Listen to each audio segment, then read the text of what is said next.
বেটা এইচএসসি পরীক্ষা তো দিলাম আমরা ও লাগে দিলাম 4 নম্বর বার আর এবার করবো 8 লাগে রে ভাই ইফির ফেল মারি দিমু ভাই আর কি দা করতাম পরীক্ষা গিয়ে নাম তো লিখিয়ে দিই তারে পাস করে দেয় না তো ভাই যে যাই তোমারে দিব গিলাতে খালি নাম লিখিয়া দিলে আমি আস্তা প্রশ্ন তুলিয়া দিয়ে আইছি তেবো আমারে ফাঁস দিছে না ও বা আমরা কাছে পাস করার একটা বুদ্ধি আছে।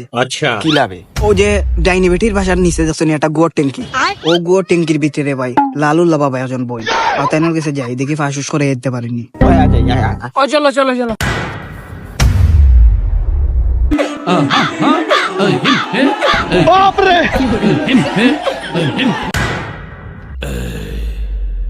হইবে তোর বেঙ্গুল্লা বাবা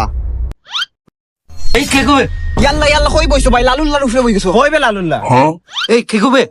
বার হয়ে গেছে রে লালুল্লাহ। ওগুনি লালুল্লাহ লালুল্লাহ লাগে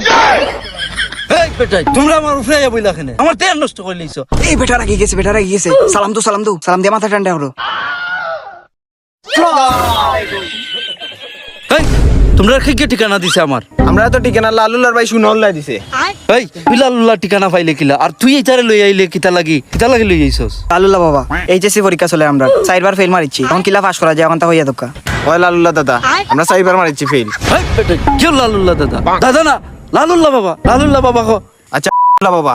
আমরা এইচএসসি কিলা পাস করতে পারি ওখান থেকে একটা কইয়া দিন আমরা হেই বেড়া ভাঙ্গা বেড়া ভালো হল কইতে কে এ আমারে তুলো দেখো লালুল্লাহ নিজেও কন্ট্রোল হইতে পারে না পড়িয়া মনের জব আরে বলেন আমরা এইচএসসি পাস করি বলেন তো তুমি আর আসিও না মে তুমিও তানজে মে কেবলা বানালে আমরা হওয়ার গেছে নিজের কন্ট্রোল আছে না বলেন আমরা এইচএসসি পাস করি যাই